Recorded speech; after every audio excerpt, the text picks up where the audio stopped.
कपड़े धोने वाली बहू। शादी के पहले से ही विभा को कपड़े धोने का बड़ा शौक था। कभी नल के नीचे तो कभी तालाब के पास। अरे मेरी नीली वाली लुंगी नहीं दिख रही है। विभा की अम्मा कहाँ रखी है लुंगी? अरे वो तो विभा ने परसों ही धोकर रखी थी आपकी अलमारी में, देखो वहीं होगी। वो ना मैंने आज धो दी, मुझे लगा कि गंदी हो गई होगी। अरे कैसे गंदी हो गई थी, उसे तो मैंने पहना भी नहीं। हे भगवान, इस लड़की के कपड़े धोने की आदत से परेशान हो गया हूँ मैं। जितना तो घर में राशन नहीं आता, उससे कहीं ज्यादा डिटर्जेंट पाउडर का खर्चा है। इसकी शादी करवा दो, शादी जाए अपने घर में ही करेगा, फिर चाहे घर के कपड़े धोने हो या पूरे गांव के। हाँ ठीक बोल रही हूँ, देखता हूँ मैं कोई लड़का। वो दिन भी आ जाता है जब विभा को देखने लड़के वाले आ जाते हैं। लड़की मुझे अच्छी लगी। होने वाली सास कहती है, बेटी अगर कुछ पूछना है तो पूछ लो। वैसे तो हमारी लड़की बहुत ही शर्मीली है, जो बोल दो वो मान लेती है, इसे क्या पूछना होगा। अरे कैसी बात कर रही हो माँ, मुझे इन लोगों के घर रहना है, सवाल तो कई है। हाँ हाँ बेटा पूछ लो ना, क्या पूछना है। आप लोगों के घर कपड़े कौन धोता है? सास का मुंह बन जाता है। देखो अगर तुम ये कहना चाहती हो कि तुम्हें कपड़े धोने नहीं आते तो सुन लो, कपड़े मैं ही धोती हूँ, लेकिन तुम्हारे आ जाने के बाद मैं रुमाल तक नहीं धोऊंगी। अरे चुप रहना भगवान, बहू बेचारी घर आई नहीं, उसे डराना शुरू कर दिया। वो क्या है ना बिटिया, अभी तक तो ये कल्लू की माँ ही धोती थी, लेकिन अब तुम्हारे पापा तो दहेज में वॉशिंग मशीन देंगे ही। तभी विभा की माँ बोल पड़ती है, सवाल भी पूछा तो क्या। वैसे भाई साहब, मशीन की तो फिर भी कपड़े धोने की कैपेसिटी होती है, मतलब जो बिटिया दे रहे हैं ना विभा, इसे कपड़े धोने का बहुत शौक है। ये आप लोगों के क्या आस पड़ोस गांव मोहल्ले सबके कपड़े धो दे और उफ तक ना करे। बाहर देखा नहीं आपने कितने कपड़े सूख रहे हैं, सब हमारी बिटिया ने ही तो धोए हैं। बस भी करो ना माँ, शर्म आ रही है इतनी तारीफ सुनकर। और तो और एक दाग निकाल कर दिखाओ तो मान जाओ। हाँ अच्छा अच्छा, माफ करना बेटा, मैंने गलत समझा, हमें तो रिश्ता बहुत पसंद है। और ऐसे जुड़ जाता है रिश्ता कपड़े धोने का शौक रखने वाली विभा का। उसकी शादी हो जाती है कोयला फैक्ट्री में काम करने वाले कल्लू के साथ। शादी के बाद अचानक विभा चिल्लाती हुई सास के पास आती है, सासू माँ, अरे सासू माँ कहाँ है आप? ये तो धोखा है, धोखा दिया आप लोगों ने मुझे। इसे ससुर के चक्कर के बारे में पता चल गया।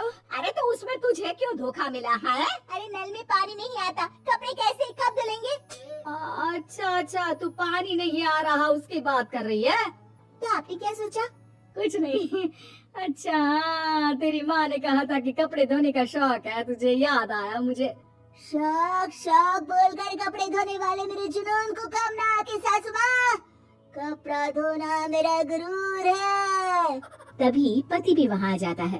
अभी अभी मैंने इसे सनी देओल की फिल्म दिखाई है, उसी के डायलॉग मार रही है माँ। अच्छा सुन, साफ साफ बता रही हूँ, पानी सुबह 4 से 6 और शाम को 10 से 12 आता है, समझी? विभा टाइमिंग सुनकर हैरान हो जाती है। ये क्या भूतों का मोहल्ला है? सुबह 4 बजे उठकर कौन कपड़े धोता है? 4 बजे टंकी में पानी जाता है, फिर सारा दिन धोना ना, किसने मना किया? अरे कैसी बात कर रही है? 200 लीटर की टंकी में कितने कपड़े धो लूंगी मैं? सुबह ही उठ जाऊंगी मैं। अब क्या था, विभा सुबह 4 से लेकर रात के 12 बजे तक कपड़े ही धोती रहती। एक रोज सास पड़ोस से निकलकर कहीं जा रही होती है कि साथ वाली कहती है, हाँ कल्लू की माँ, जरा ये बताओ कि 2 साड़ी है, 2 ब्लाउज और एक पेटीकोट और एक नाड़ी वाला लंबा कच्छा। हाँ तो? अरे तो क्या, कितना लोगी धुलाई ये बताओ। धोबन दिख रहा है हम क्या? हमारे पति सरकारी नौकरी से अभी अभी रिटायर हुए हैं और बेटा सुपरवाइजर है कोयला फैक्ट्री में। धोबन समझ रखा है हमें? हाय रे कल्लू की अम्मा, माफ कर दो, वो तो मोहल्ले में यही सब बता रहे थे कि तुमने बहू को कपड़ा धुलवाने के काम में लगा दिया है। सास को पड़ोसन की बात सुनकर गुस्सा आ जाता है। वो घर पहुंचती है जहां घर के बाहर ही इतने सारे कपड़े सूख रहे होते हैं जितने कि किसी धोबन के घर पर। अरे ओ कल्लू की दुल्हन, बाहर निकल।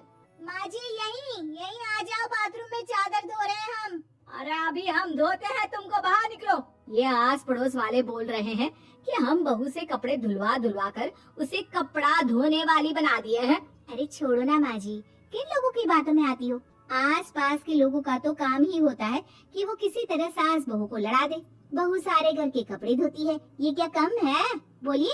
सास को भी लग जाता है कि वो बहू का ये संकीपन नहीं छुड़वा सकती, इससे अच्छा है कि खुद ही चुप हो जाए। एक रोज सास और बहू मंदिर जाते हैं, जहाँ सास की साड़ी वहाँ खड़ी भीख मांगने वाली से मिलती है। माँ जी क्या बात है, आपकी साड़ी उस भिखारन से कितनी मिल रही है ना? हाँ हाँ देखो तो, दोनों की साड़ी मिल रही है। क्या बात है कल्लू की अम्मा, तुम खुद को तो अफसर की बीवी बताती हो और ऐसी सिंपल सी प्लेन साड़ी पहनकर घूमती हो। सिंपल और प्लेन नहीं है ये साड़ी। तो क्या सोने के धागे से फूल बने हैं? कुछ भी सासू माँ, कुछ भी। हाँ बने थे इस साड़ी में सोने के धागे से फूल। मेरे पति लेकर आए थे मद्रास से स्पेशली मेरे लिए 10,000 की। ताहे भाई साहब इस भिखारन के लिए भी सेम टू सेम साड़ी लेकर आए होंगे 10,000 की। सास उस वक्त कुछ नहीं कहती, लेकिन बहू के साथ घर आती है और अलमारी से एल्बम निकाल कर लाती है। ये साड़ी देख रही है, ये वही साड़ी है जिसे मैंने अभी पहना था। इस साड़ी में ये जो चमकदार फूल दिख रहे हैं ना, ये सोने के धागों से काटे गए हैं। लेकिन तू लोकल वॉशिंग मशीन ब्रश से घिस घिस कर सारे फूलों को निकाल कर साड़ी प्लेन कर दी।